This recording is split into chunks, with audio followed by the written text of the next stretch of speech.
21শে June তারিখটি হল আন্তর্জাতিক যোগ দিবস। এই দিনটিকে যোগ দিবস বা বিশ্ব যোগ দিবস বলা হয়।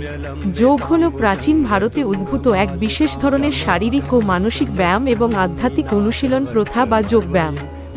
এর উদ্দেশ্য মানুষের শারীরিক ও মানসিক সুস্থতা বিধান। এই প্রথা ভারতে আজও প্রচলিত আছে। 2014 সালের 27শে সেপ্টেম্বর রাষ্ট্রসংঘে ভাষণ দেওয়ার সময় ভারতের প্রধানমন্ত্রী নরেন্দ্র মোদী 21শে জুন তারিখটিকে আন্তর্জাতিক যোগ দিবস হিসেবে ঘোষণা করার প্রস্তাব দেন।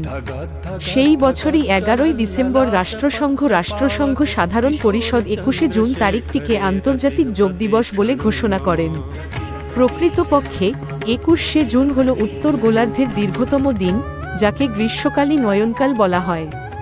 এই দিনটি বছরের দীর্ঘতম দিন হিসেবে পালিত হয়।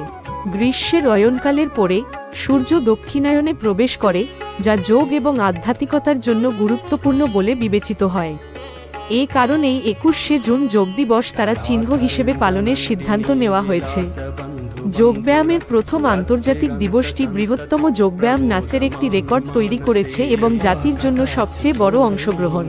প্রতিপাদ্য বিষয় বা থিম 2024, নিজের এবং সমাজের জন্য যোগব্যায়াম 2023, যোগা ফর বসুধৈব কুটুম্বকম অর্থাৎ যোগব্যায়ামে সারা বিশ্ব এক পরিবার 2022, যোগা ফর হিউম্যানিটি তথা মানবতার জন্য যোগব্যায়াম 2021, যোগা ফর ওয়েলবিইং বা সুস্থতার জন্য যোগব্যায়াম 2019, যোগা ফর হার্ট হৃদরোগ জন্য যোগব্যায়াম 2018, যোগা ফর পিস শান্তির জন্য যোগব্যায়াম 2017, যোগা ফর হেলথ স্বাস্থ্যের জন্য যোগব্যায়াম 2016, yoga for the achievement of the sustainable development goals টেকসই উন্নয়নের লক্ষ্যে যোগব্যায়াম 2015, yoga for harmony and piece সম্প্রীতি ও শান্তির জন্য যোগব্যায়াম।